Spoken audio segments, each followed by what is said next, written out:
तेलंगाना में मुस्लिम तुष्टीकरण के खात्मे का वादा करना क्या वाकई भारतीय जनता पार्टी को सियासी फायदा पहुंचाएगा? इस मुद्दे पर बात करने के लिए एक खास पैनल हमारे साथ जुड़ रहा है। हमारे साथ दानिश कुरैशी साहब हैं, आप प्रवक्ता हैं एआईएमआईएम के। हमारे साथ विजय शंकर तिवारी जी हैं, आप प्रवक्ता हैं विश्व हिंदू परिषद के। और हमारे साथ यहाँ स्टूडियो में शिवम त्यागी मौजूद हैं, आप प्रवक्ता हैं भारतीय जनता पार्टी के। और मुस्लिम स्कॉलर मौलाना साजिद रशीदी साहब हमारे साथ जुड़े हुए हैं। आप चारों का बहुत बहुत स्वागत। दानिश भाई, सबसे पहले आपसे ये सवाल, भारतीय जनता पार्टी एक के बाद एक जिस तरीके का ऐलान कर रही है तेलंगाना को लेकर, ये एक मैसेज देने की कोशिश की जा रही है कि मुस्लिम तुष्टीकरण तेलंगाना में नहीं चलेगा। आपको लगता है इससे बीजेपी को फायदा होगा?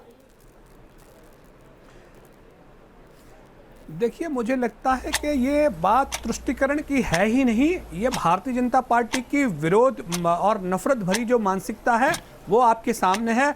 देखिए, देश में संविधान लागू है, लेकिन संविधान लागू तो है, लेकिन उसका हनन रोज बरोज की जिंदगी में जिस तरीके से ये करती है भारतीय जनता पार्टी और उसकी भगिनी संस्थाएं, ये आपके सामने है। मुझे ये बताइए कि अगर कानूनी तरीके से किसी भी तरीके का अपलिफ्टमेंट है तो उसको आप कानून के दायरे में चैलेंज करने के बजाय आप ये कह रहे हैं कि हम इस पर पाबंदी लगा देंगे, हम उस पर पाबंदी लगा देंगे। ये जो मानसिकता है, मुझे लगता है कि ये घृणा की राजनीति से भारतीय जनता पार्टी बहुत ज़्यादा इत्तेफाक रखती है। और आप देखेंगे कि 80 के दशक तक उन्होंने इसी प्रकार की राजनीति की है और वही वो करने में माहिर है। आपके पास शिवम त्यागी, अभी जो ताज़ा खबर है वो सीएए से जुड़ी है, जिसको लेकर ये कहा जा रहा है कि 30 मार्च 2024 तक जो भी नियम कायदे हैं, गाइडलाइंस हैं, वो पूरे हो जाएंगे। तेलंगाना के चुनाव से ठीक पहले इस तरीके का बयान गृह मंत्री की तरफ से आया, गृह मंत्रालय की तरफ से आया है। ये संयोग है या प्रयोग है? तेलंगाना में मैसेज देने की कोशिश की जा रही है?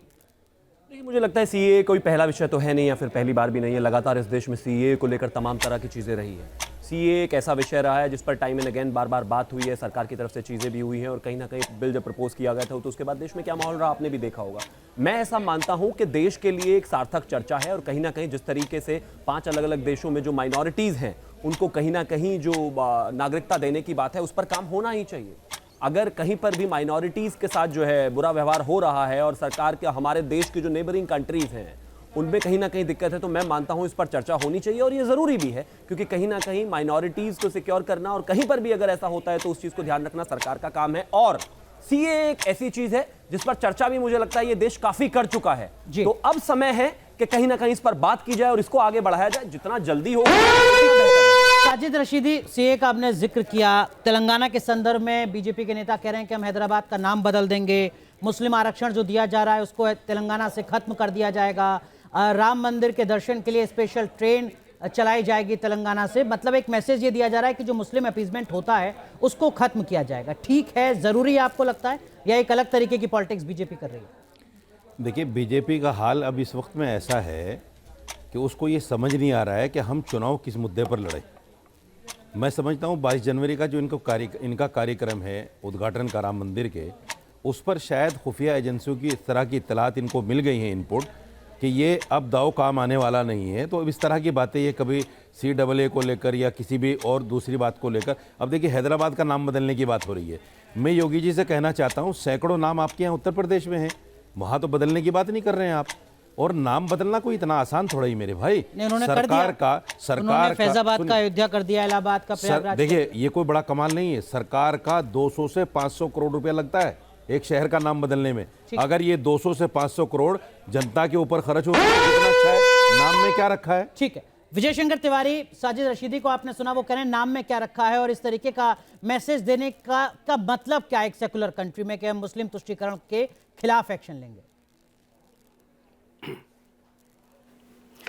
देखो अनुराग जी, अगर नाम में कुछ नहीं रखा है तो बदलने से भी इनको कोई दिक्कत नहीं होनी चाहिए, क्योंकि अगर नाम में कुछ रखा ही नहीं है तो बदलने से इनको कोई दिक्कत नहीं होनी चाहिए। सबसे बड़ी बात यह है कि जहाँ पर आज 4 मीनार है उसके नीचे भाग्य लक्ष्मी अधिष्ठात्री माता का मंदिर है और उसको तोड़कर ये 4 मीनार बनाई गई है। और वो मंदिर सर्व पूज्य मंदिर है, क्षेत्र का मंदिर है, आसपास पूरे देश में भी उसकी ख्याति है। और दूसरी बात, जिस स्थान पर 60% हिंदू रहते थे आज वहाँ 40% हिंदू रहते हैं, 20% हिंदू कहाँ चले गए। तो कुल मिलाकर जो वो स्थान है उसका अपना एक इतिहास है और वो इतिहास भाग्यनगर अगर इसका नाम रखते हैं तो कम से कम भाग्य लक्ष्मी मंदिर है साजिद उनका भी रशीदी, आप यश मुस्कुराए बढ़ेगा विजय शंकर और तिवारी के खान का भी सुझाव यश पर। आप बढ़ेगा। जवाब दे दीजिए, फिर मैं बाकी पैनलिस्ट के बड़ी पास बात जाऊंगा। हुआ है। मैं इसलिए वो तो मुस्कुरा तर्क रहा के हूं, आधार पर कह रहे हैं। मैं इसलिए मुस्कुरा रहा हूं। देखिए, विजय शंकर तिवारी जी ने कहा कि नाम में नहीं रखा तो बदल लें। हमने रामपुर को भी स्वीकार किया हुआ है ना, रामपुर है, और रामपुर बहुत चर्चित इलाका है यूपी का, उत्तर प्रदेश का। भगवानपुर नाम है, कहीं अल्लाहपुर नाम है नहीं है, मोहम्मदपुर है, लेकिन रामपुर नाम है। तो मैं ये कहता हूँ नाम में कुछ नहीं है। रामपुर में भी मुसलमान रहते हैं, भगवानपुर में भी मुसलमान रहते हैं, ऐसा नहीं है कि वहाँ मुसलमान नहीं रहते। मेरा मानना सिर्फ ये है कि जनता का ये पैसा जो 200 से 500 करोड़ रुपया लगता है, अगर उनकी एजुकेशन पे खर्च हो, अगर उनके जो चीज़ें उनके सामने जो परेशानियां हैं, उनकी शिक्षा पर, उनके स्वास्थ्य पर खर्च हो, तो ये ज़्यादा अच्छा है कि नाम बदलने में पैसा खर्च नहीं, हो। सरकार ये का हो वो सकता ज़्यादा है अच्छा कि है। साजिद रशीदी, विजय शंकर तिवारी ये तर्क दे सकते हैं कि जब केसीआर ये सीना ठोक कर कहते हैं कि हमने माइनॉरिटीज के लिए, मुसलमानों के लिए 12,000 करोड़ रुपए खर्च किए हैं अकेले एक तेलंगाना राज्य में, तो 200 करोड़ रुपए में अगर एक राज्य का नाम बदला जा रहा है तो क्या दिक्कत है? 1200 करोड़ बनाम 200 करोड़ की बात है ना सर। बीजेपी ने कर्नाटक में भी कहा था कि हम मुस्लिम रिजर्वेशन खत्म कर देंगे। कर क्या दिया हाल, उन्होंने। क्या हाल हुआ? उन्होंने किया। क्या हाल हुआ? हाँ। इलेक्शन में क्या हाल हुआ उनका? ठीक है। खत्म हो गए ना। तो ये इस तरह की जो शिवम अपीजमेंट की त्यागी- राजनीति है, शिवम त्यागी, अगर क्या- कोई मुसलमान के लिए कहे तो तुष्टीकरण है, ठीक है। अगर ये हिंदू के लिए कहे तो तुष्टीकरण है नहीं। ठीक है ये शिवम तो बड़ी त्यागी, अजीब बात है। मुस्लिम आरक्षण को 4% से बढ़ाकर 12% किया जाएगा अगर केसीआर सत्ता में आते हैं। दानिश कुरैशी उनके सहयोगी हैं। मुसलमानों के लिए अलग से IT पार्क बनाएंगे केसीआर, जिसमें लाखों लोगों को नौकरियां मिलेंगी। क्या वाकई ये तुष्टीकरण है या एक समाज को उठाने की कोशिश है जो होनी चाहिए? ये समाज को उठाने के लिए कैसे हो सकता है? पहली बात तो वो कि जो 4% दिया हुआ है धार्मिक आधार पर, तेलंगाना एकमात्र ऐसा राज्य है पूरे देश में जहां पर धार्मिक आधार पर आरक्षण है। भारतीय जनता पार्टी अगर आएगी तो उसको हटाएगी और उसको हटाकर अन्य पिछड़ा जातीय, जनजातीय और पिछड़ा वर्ग को दिया जाएगा, और वो दिया जाना चाहिए जैसा कि संवैधानिक ढांचा कहता है। दूसरी बात, खुल्लम खुल्ला 4 से 12% कह रहे हैं ना, तो वहां पर जो हिंदू हैं वो उठ के अपने आप चले ही जाते हैं। राज्य छोड़ने को कह दीजिए ना, कॉल कर दीजिए, डायरेक्ट एक्शन डे वाला माहौल बना दीजिए, कह दें केसीआर साहब कि भैया अगर मैं सरकार में आऊंगा तो हम चले जाएं। एक चर्चा हुई कि नाम में क्या रखा है जी, नाम में ही सब कुछ रखा है भाई। मेरा नाम शिवम है, शिवम का जो स्थान है, शिवम का जो संबंध है वो भगवान शिव से है। अब इसको भगत के शम्स कर दो आप। मैं ये नहीं कह रहा हूं कि उसमें आस्था किसी की नहीं होगी, लेकिन मेरा उससे सांस्कृतिक और आस्थात्मक तौर पर कोई लेना देना ही नहीं है। ठीक है। तो भाई everything is there in a name. और अब आप बात करते हैं IT जो पार्क। सांस्कृतिक जो सांस्कृतिक तथ्य हैं। 1816 में एरोस्मिथ जो है उन्होंने एक नक्शा बनाया था उस शहर का। उस शहर के नक्शे के नीचे उसने जो नाम लिखा था उस जगह का नाम था भाग्यनगर। उस समय पे 1687 में एक पुस्तक छपी थी जिसका नाम था the travel into the Levant. उस पुस्तक में इस बाकायदा इस चीज की ऐतिहासिक तथ्यात्मकता है कि यहां पर जो सल्तनत थी इसको भाग्यनगर कहा जाता था। कुछ ईरानी लोग थे जो उसको हैदराबाद उस समय पुकारते थे। छोड़ दीजिए, 17वीं शताब्दी में WM मर्लिन की संपादित किताब रिलेशंस ऑफ गोलकुंडा में भी इसका जिक्र है। और इसके अलावा अगर मैं बात करूं तो 1627 में भी एक आधिकारिक दस्तावेज पेश किया गया जिसमें इसका नाम भाग्यनगर है। आप मुझे एक चीज बताइए, नामों से छेड़छाड़ में फर्क है। मैं थोड़ी देर और मुझे दीजिएगा। हमारे देश में एक राज्य है तिरुवनंतपुरम, जिसका अर्थ अनंत से होता है, जिसका अर्थ होता है भगवान विष्णु के शेषनाग से, जिसका अर्थ है उसको बदलकर त्रिवेंद्रम किया अंग्रेजों ने, जिसकी कोई तथ्यात्मकता नहीं है, उसका रूपांतरित वो नाम रखा गया, तो उसका अर्थ तो खत्म हुआ ना। एक और जाता है, मद्रास हमारे देश में था, उसको चेन्नई किया गया। मद्रास को जब चेन्नई किया गया तो मद्रास में यह माना गया कि कहीं ना कहीं वो जो शब्द है वो पोर्चुगीज शब्द है। उसको 1996 में मुझे लगता है प्रस्तावित किया गया। 1998 में उसको नाम बदल दिया, चेन्नई कर दिया, क्योंकि वहां का एक गांव है चेन्नई पट्टसम। उसके आधार पर हर एक नाम में एक तथ्यात्मकता है, एक रियलिटी है, और सोच समझकर नाम रखा गया था। आप कहते हैं क्यों बदले? मतलब बदलना ही चाहिए भाई। नाम बदलना बेहद जरूरी है, ना सिर्फ हैदराबाद का बल्कि एक और शहर जिसका जिक्र लगातार होता है, महबूब नगर। देखिए, मुझे लगता है कि देश में बहुत सारी चीज़ें बदलने की बात से शुरुआत की थी भारतीय जनता पार्टी ने। उन्होंने सबसे पहले शुरुआत की थी कि देश में 2 करोड़ नौजवान बदलेगा। उन बेचारों की हालत क्या है वो आपके सामने है। फिर उसके बाद बात आई थी कि महिलाओं का सुधार और आधार बदलेगा, वो उसमें क्या हुआ वो नहीं पता। फिर उसके बाद बात निकल के आती है कि देश का किसान बदलेगा, उसके बाद नहीं बदला। उसके बाद हम बात करके आते हैं कि देश के अंदर में जिस तरीके के हालात बने, उसके बाद तो 15 लाख रुपया बदलेगा, वो नहीं बदला। उसके बाद की अगर बात की जाए तो हम हर एक मोर्चे पे बदलने की बात जरूर करते हैं, लेकिन अपनी नीतियों में बदलाव नहीं लाते। भारतीय जनता पार्टी की नीति की जब हम बात करते हैं तो वो ये कहते हैं कि भाई मुस्लिमों का तुष्टीकरण हो रहा है। तो मुझे ये बताइए, आप राम मंदिर पे दर्शन करा के ले जाने का सरकारी खर्चे पे क्या ये क्या है? ये अगर तुष्टीकरण नहीं है तो ये क्या है? सवाल ये है कि आपके पास देने के लिए लेकिन कुछ नहीं दानिश है। कुरैशी, जो आपने बीजेपी जो आरोप बातें लगा रही है कि आप 2014 के मुसलमानों पहले को की थी, मजहब के नाम पर आज आरक्षण दे रहे हैं, वो तो संविधान सम्मत नहीं होगा ना। ट्रेन चलाना तो कॉन्स्टिट्यूशनल प्रोविजन है या नहीं है, बहुत छोटी नहीं, चीज है। संविधान सम्मत, मजहब के आधार पर आरक्षण, बिल्कुल मैं जवाब देता हूं उसका। बिल्कुल मैं ये कह रहा हूं कि मजहब के आधार पर जब भी आरक्षण दिया गया, तो आप मुझे ये बता दीजिए कि आर्टिकल 341 में से जो नेहरू की सरकार ने जो पॉलिसी बनाई रखी थी उसको ही बरकरार योगी मोदी जी ने रखा हुआ है। मोदी जी कंटिन्यू क्यों कर रहे हैं उसको? डिस्कनेक्ट क्यों कंटिन्यू नहीं करते? क्या वो संविधान का अपमान नहीं है? आर्टिकल 341 में से ईसाइयों को और मुसलमानों को आपने एक्सक्लूड कर दिया। दिक्कत आपकी क्या है कि मैं फिर कह रहा हूं कि आपके पास देने के लिए कुछ नहीं है। आपके पास भाग्य नगर के नाम पर भाग्य में देने के लिए कुछ नहीं है। अगर आपके पास वाकई में देने के लिए है तो केंद्र में मोदी जी की सरकार थी, क्यों नहीं दिया उन्होंने? और क्या दिया उन्होंने तेलंगाना के लिए? बताइए। मैं एक ही चीज कहना चाहता हूं। दानिश भाई हो गया। शिवम 10 सेकंड, शिवम 10 सेकंड और, शिवम 10 सेकंड, 10 सेकंड और, 10 सेकंड लीजिए दिनेश के नाम पर आप 10 सेकंड। सवाल यहाँ ये कि खड़ा है कि जब आप चुनाव में जाते हैं तो आप ये कहते हैं कि कितने करोड़ दूं। अरे आपने तेलंगाना के लिए कितने करोड़ अब तक दिए, उस पर बात करिए ना। शिवम देखिए, एक चीज है, हम देश की तकदीर, तस्वीर सब कुछ बदलेंगे, जिस भी राज्य में जाएंगे सारी चीजें करेंगे, लेकिन अगर अब इसकी आड़ में आप सोचते हैं कि जो नाम सांस्कृतिक तौर पर इस देश में कुछ राज्यों के, कुछ जगहों के, कुछ शहरों के थे, उनको नहीं बदला जाना चाहिए, तो माफ कीजिए, आप किसी गलतफहमी में हैं। वो बदले ही जाने चाहिए। ये इस देश की सांस्कृतिक आजादी की भी लड़ाई है। किसी को, मुझे लगता है, इससे कोई परेशानी नहीं होनी चाहिए। यहां पर दानिश बैठे हैं, इनको थोड़ी ना दिनेश का किया गया है। वो दानिश ही हैं, जो जिस तरीके से रहना चाहता है रहे, जो जिस तरीके से जो करना चाहता है वो करे, जो जिसकी सांस्कृतिक आजादी है वो रहेगी। लेकिन इस देश की जो सांस्कृतिक आजादी थी, जिसको समय समय पर तोड़ा मरोड़ा गया, जिसको समय समय पर नाम बदले गए, मुझे लगता है कि अगर आज समय है तो सबको मिलकर यूनानिमसली इसमें होना चाहिए। क्योंकि कहीं ना कहीं जिस तरीके से तमाम चीजें रही हैं, उसमें कोई इत्तेफाक इनका भी किसी से, मुगलों से नहीं है, किसी और से भी नहीं है। तो मैं ऐसा मानता हूं, नाम बदले जाने में तो इनको कोई परेशानी होनी ही नहीं चाहिए। साजिद जी आपके पास। विजय शंकर जी, हैदराबाद का नाम बदलना, अयोध्या के लिए, राम मंदिर के लिए स्पेशल ट्रेन चलाना, या ये कहना कि हम मुसलमानों का आरक्षण खत्म कर देंगे, ये भी तो हिंदू अपीजमेंट पॉलिटिक्स ही है ना सर? नहीं, अनुराग जी, देखो, कोई भी स्वाभिमानी देश और कोई भी ऐसा स्वयंभू देश, वो उसको किसी भी परतंत्रता के चिन्ह नहीं रखने चाहिए। और क्यों नहीं रखने चाहिए? क्योंकि जो हमारे देश में मंदिर तोड़े गए हैं, हमारे यहाँ का इतिहास बदला गया है। ये मंदिर केवल भारत के लिए अध्यात्म और धर्म नहीं है, ये भारत का इतिहास भी है, भारत का स्वाभिमान है। तो जब इन मंदिरों को तोड़ा गया तो भारत के मानस को बदलने की कोशिश की, उनके स्वाभिमान पर चोट करने की कोशिश की गई, वहाँ का इतिहास बदलने की कोशिश की गई। केवल ये मंदिर केवल धार्मिक विषय नहीं है, ये सारे आयाम जुड़ते हैं। तो जहाँ से देश का अस्तित्व जुड़ता है, देश का मूल जुड़ता है, वो ये मंदिर है, वो ये नाम है, ये नगरों के नाम है जो बदले गए हैं। तो आज उनको पुनः उसी रूप में रखना चाहिए जिस रूप से उनको जाना जाता रहा है। आप देख लीजिए ना, अभी दिल्ली में ही एक मंदिर है। एक मिनट, मैं बहुत कम बोला हूं। दिल्ली में एक नंबर कुव्वते इस्लाम एक मस्जिद है, उसमें लिखा हुआ है, शिलालेख लिखा है, 24 मंदिरों को तोड़कर बनाया गया है। राम मंदिर को तोड़ के बाबरी मस्जिद बना दी गई।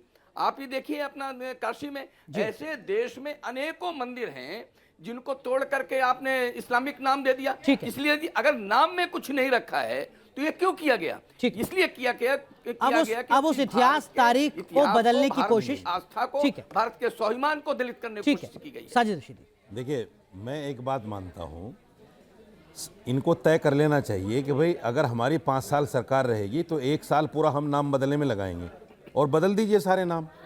ये जब इलेक्शन आता है तभी क्यों इनको नाम याद आता है कि फला नाम बदलना है? इलेक्शन के वक्त में ही क्यों राम मंदिर याद आता है कि राम मंदिर का उद्घाटन करना है? इलेक्शन के वक्त में ही क्यों याद आता है कि हमें ट्रेन चलानी है राम मंदिर के लिए? ये सारी जो चीजें हैं, यही तो तुष्टीकरण है। दूसरी बात सर, एक मिनट, दूसरी बात, सच्चर कमेटी की रिपोर्ट है देश में। सच्चर कमेटी को मुसलमान तो नहीं थे, उन्होंने बाकायदा रिपोर्ट दी है कि मुसलमान दलितों से भी नीचे जिंदगी गुजार रहा है। अगर उन लोगों के उत्थान के लिए कोई सरकार काम कर रही है तो ये तुष्टीकरण कहाँ है? ये तो संविधान भी कहता है कि देश के निचले तबके से नहीं, शुरू नाम कीजिए। बदलना, मुसलमानों का उत्थान, दो अलग अलग चीजें हैं सर। नहीं, नाम हैदराबाद मैं का ये कह भाग्यनगर रहा हूं कि होना या नाम मुसलमानों बदलने का पर उत्थान होना। जो ये कह ठीक रहे हैं है। कि तुष्टीकरण कर रही है सरकार, ठीक है। ये तुष्टीकरण शिवम, नहीं, तुष्टीकरण तो ये है कि जब आप कहें चुनाव के टाइम पे हम हैदराबाद का नाम बदल देंगे या ये ये चुनाव के मंदिर वक्त तोड़कर याद आता बनाया है गया क्या? है। ठीक है। देखिए, मैं तो साजिद जी से एक ही चीज कहना चाहता हूं। देखिए, ये तो आपको एक्सेप्ट कर लेना चाहिए, सच्चर कमेटी की रिपोर्ट में जो मुसलमानों का हाल बताया गया उसके लिए वाकई कांग्रेस जिम्मेदार है और कहीं ना कहीं उसके पुनरुत्थान के लिए इस देश के अरे तो प्रधानमंत्री आप ने अच्छा भी कर काम दीजिए किया है। उसको भाई। लेकिन आप हाँ, अच्छा कर कर तो रहे दीजिए उसके लिए। हैं। अरे हैदराबाद का कांग्रेस नगर की बुराइयों को कब नहीं, तक सुनिए ढोते ना, रहोगे आप भाई? हैदराबाद का नाम अगर भाग्यनगर रखेंगे तो भाग्य में हिस्सा आपका भी तो आएगा। 10 साल हो वहां गए पर जो आपको। रहने वाले मुस्लिम है उनका भी भाग्य कांग्रेस बदलेगा। की होने कमियां कब दीजिए। तक ढोते रहोगे भाई? अरे कुछ अच्छा करके तो रहेगा। दिखाओ। अब कमाल बात हो गई। एक छोटी लाइन के मतलब सामने अगर बड़ी भाग्य लाइन बदलने खींचो। की बात कर रहे हैं तो साहब, उसमें भी हमने आपको ये नाराजगी काम है। कर दिया। नहीं, आप अपने 5 काम रसीदी जी, मैं गिनवा बीच में दीजिए। नहीं बोल रहा था, मैं बोलना भी नहीं चाहता, मेरी आवाज बेहतर है, क्या फायदा इस बात से। मैं फिर से वही कहना चाहता हूं, भाग्यनगर होगा तो सबका भाग्य बदलेगा, तो किसी का नहीं मुस्लिम जो बदलेगा। वहां पर हैं उनका भी भाग्य बदलेगा। और किसी एक का और नहीं चीज पर आना बदलेगा। चाहता हूं, आपका भी नहीं बदलेगा। 24 में भाग्यनगर नाम रखो, अगर 24 में आप ना चले गए तो कहना। और कैसा भाग्य बदलेंगे? 500 साल में मर्यादा पुरुषोत्तम भगवान श्री राम के मंदिर के दर्शन कर रहे हैं, प्राण प्रतिष्ठा होने वाली है, हमारा तो बदल रहा है। आपको भी ये लग नहीं रहा, बदल आपका भी कहीं ना कहीं रहा है। मुस्लिम वर्ग के ऊपर जुल्म है। अच्छा, ओ हमारी मस्जिद को जबरदस्ती तोड़कर मंदिर बना रहे हैं आप। आपकी कैसे? सुप्रीम कोर्ट ने कहा है उसको। आपकी कैसे? सुप्रीम कोर्ट ने कहा आप है बाबर के कि कहां से मंदिर आते हैं? तोड़कर बाबर नहीं से क्या बनी। लेना देना है आपका? बताइए सुप्रीम कोर्ट ने कहा है क्या कि कहा है मंदिर तोड़कर कि मस्जिद साजिद नहीं रशीदी बनी। की थी मस्जिद? सुप्रीम कोर्ट ने कमाल कहा बात है है, मंदिर अपने तोड़कर आप को मस्जिद नहीं जबरदस्ती बनी। बाबर से जोड़ने पे सुप्रीम लगे कोर्ट ने पड़े। कहा है, मैं नहीं कह रहा इंसान हूं। अपने आप को सुप्रीम धर्म कोर्ट- से तो जोड़ता है, आप लेकिन सुप्रीम अपने कोर्ट को मान- अपने पूर्वज भी आप बदलने पे सुप्रीम लगे। कोर्ट को अरे मानते बाबरी कि नहीं मस्जिद मानते? हमारी थी, आपकी सुप्रीम कैसे कोर्ट को थी? मानते कि नहीं? बिल्कुल मानते हैं। ठीक है, नहीं, कोर्ट ने विषयांतर कहा है, है कि ठीक है, मंदिर विषयांतर तोड़कर है। उसका भाई verdict बात है। बात तेलंगाना की है। देखिए, अगले अगले अगले जब कुछ उसको नहीं वक्त मानते में तो किसको मानोगे अयोध्या आप? की भी बात कर रहे होंगे साजिद रशीदी, विषयांतर नहीं होते हैं। लेकिन विजय शंकर तिवारी, एक चीज मैं आपसे भी समझना चाहूंगा, और उससे पहले दानिश कुरैशी आप जरा बताइए, अकबरुद्दीन ओवैसी का बयान इन चुनावों में भी आया है जिसमें वो कह रहे हैं कि कोई माई का लाल नहीं रोक सकता। इससे पहला उनका एक चुनाव बयान था, चुनाव के दरमियान का, जिसमें बहुत ज्यादा सियासी बवाल मचा, जिसमें वो 15 मिनट पुलिस की बात कर रहे थे। क्या ये सब भी एक पॉलिटिकल मैसेज, अपीजमेंट का देने की कोशिश नहीं होती है? दानिश कुरैशी। नहीं, देखिए मुझे लगता है कि इलेक्शन कमीशन मोदी सरकार के हाथ में है, और आप देखिए किस तरीके से, मतलब बिफोर टाइम सर, ये तो गंभीर आरोप लगा रहे हैं। आपका ये वो चल रहा है, प्रोग्राम चल रहा है। अगर मैं आपको ये कह दूं कि आपका प्रोग्राम बंद कर दीजिए, आप बंद नहीं करेंगे तो मैं ये करवा दूंगा, व्हाट इज दिस? आपको जब मुकम्मल वक्त दिया गया है तो उनको बियॉन्ड टाइम बंद कराने की क्या जरूरत आन पड़ी भाई? बताइए तो।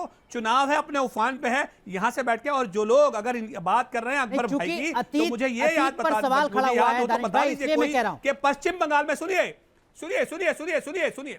अरे सुनिए, पश्चिम बंगाल में जब सुप्रीम कोर्ट में हलफनामा आया कि भाई देश के प्रधानमंत्री खुद वहां पर गैर कानूनी तरीके से वहां चुनाव प्रसार कर रहे थे कोविड के टाइम पे, तब कहां थे आप? तब तो नहीं पूछा 20 सेकंड शिवम, मोदी बस जी आपने क्यों शंकर जी के पास पश्चिम बंगाल के शिवम, चुनाव के रेस्पॉन्ड अंदर इस तरह की अवमानना की?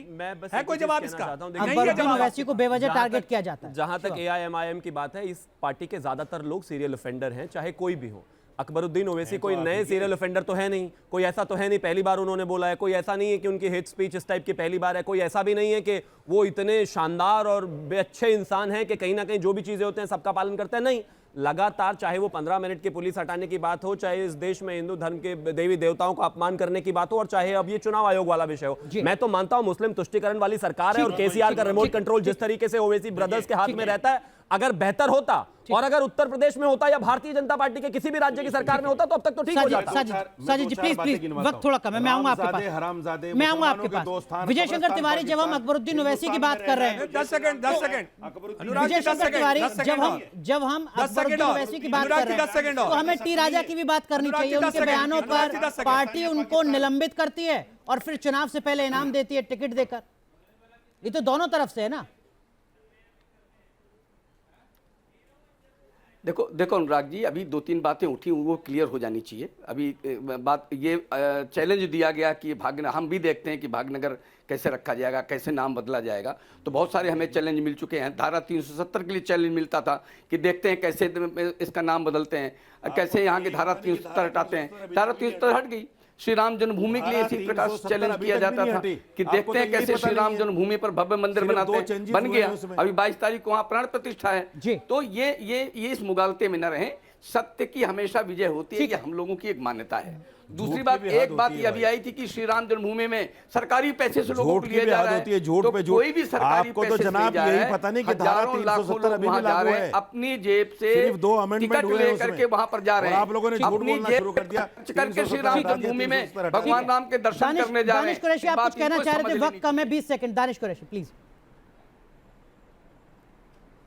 नहीं, मैं तो शिवम भाई से यही बात जानना चाहता हूं, मतलब खुले तौर पर वो एक तरीके से चैलेंज दे रहे हैं कि वो आने वाले दिनों में असद भाई को और अकबर भाई को टारगेट पे बनाएंगे, जैसा कि वो साफ तौर पे कह रहे हैं। 10 सेकंड, कुछ रेस्पॉन्ड नहीं, करना। आप ही तो चैलेंज दे रहे हैं कि अगर यहाँ होते तो ये कर देते, वहां होते तो ये कर देते। केंद्र में आपकी सरकार है, आप कभी कानून के हिसाब से चैलेंज चाहे आपने अकबर चैलेंज उद्दीन दिया। ओवैसी हो चाहे असदुद्दीन ओवैसी हो, कोई बड़ा नहीं है।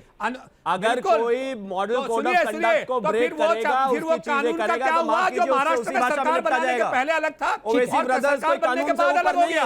अरे और ये हैदराबाद में नहीं है। खैर, अब तो हैदराबाद में हैदराबाद में रहने वाला। ठीक है, माफ कीजिए, क्या हुआ जब कानून बनाने से पहले वो भ्रष्टाचारी थे और सरकार वक्त पूरी बनने के बाद तरीके से खत्म हो चुका है डिबेट लाइव में। और जो सवाल हमने आज पूछा था, वो सवाल यही था कि तेलंगाना में मुस्लिम तुष्टीकरण के खिलाफ जो तमाम वादे भारतीय जनता पार्टी की तरफ से किए जा रहे हैं, क्या उसका कोई चुनावी फायदा होगा? जवाब आपके सामने। 45% दर्शकों को लगता है कि हाँ फायदा होगा, 50% दर्शकों को लगता है कि इससे कोई फायदा नहीं होगा, 5% दर्शक पता नहीं वाली स्थिति में है। आप भी अपनी राय साझा कर सकते हैं।